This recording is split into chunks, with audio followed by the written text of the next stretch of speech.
Bidiyon da Naziru Sarkin Waƙa ya saki ya bar baya da ƙura. Naziru Sarkin Waƙa ya saki bidiyo ne akan Pi Network, inda ya jawo masa zazzafan martani daga mutane daban-daban. Shi yasa wani lokacin kake jira amma kanka zagi. Me matsalar? Musamman ma abin da baka da ilimi a kai, kuma ba so kake ka fahimta ba, a'a so kake kawai a ce ka ce. To isgili dai ba shi da kyau. Ka sani da kai da mai gyaran farce da wanda bai zo duniya ba ma arzikinku duka na wajen Allah.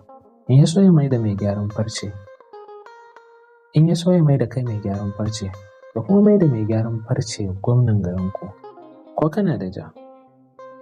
Wannan wani comment ne da wani bawan Allah mai suna Adamu Muhammad ya yi wa Naziru Sarkin Waƙa. Mawaƙi ma ya arziki bare mai yankan ƙumba, shi ma fa bawan Allah ne, kuma Allah yana son kayansa. In ya so sai a azurta shi ta hanyar Pi ɗin da kake bayyana ra'ayinka akan abin da baka da ilimi a kansa. Wannan shi ma wani comment ne da Usman Badagimiya ya yi wa Sarkin Waƙa. Bello Kasko shi ma ya tofa albarkacin bakinsa, inda ya ce, a iya tunanina Naziru kamar hassada tana damunka.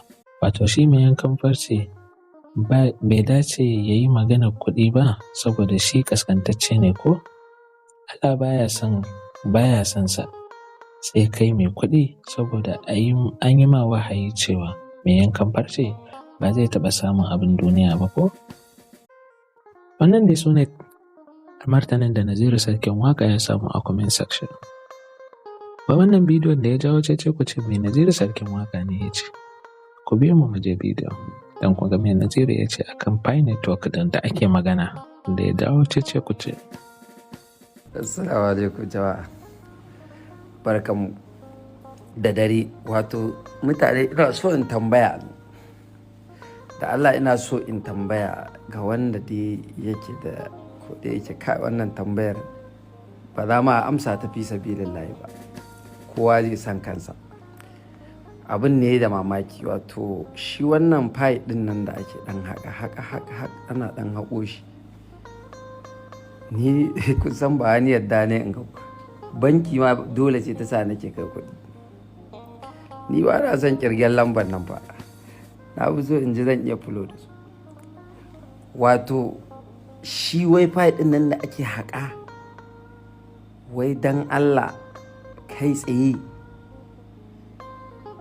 harka ce ko kuma a'a kiliya kawai zai kai ka da wanau ne? Kawai ni gane ce ko tafiya da wanau ko kuma rashin wayau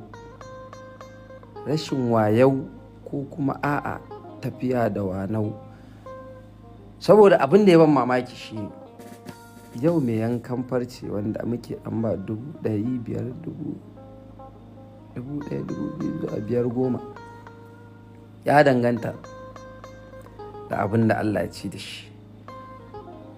Mutumin nan da magana ta kai magana, ashe abokin subuwa ne. To yana min lissafin Pi wajen 2,000 da wani abu. Da na buge gab sai na ga to ai kowa ma a duniya wannan bai kamata ya yanke farce ba. Ka gaya min duk ɗaya nan da ƙaramin lokaci sai an ba shi miliyan 100 dala, ok ne miliyan 300 dai na naira. To kaga dan Allah mutumin da yake da wajen close to trillion ko trillion 1 da wani abu na naira yana yanke farce, anya ba maganar dawano a cikin harkar nan? To inde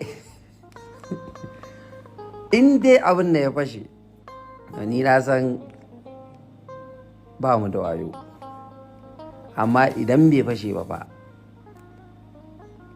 dan an ce wa mutum gagadarsa can kai ya jawo shi. Wallahi tallahi in an cewa gagadan ka can kakka jawo shi. Da wanau wayau dole ɗaya za ta bayyana a ciki. Allah ya sa mu dace.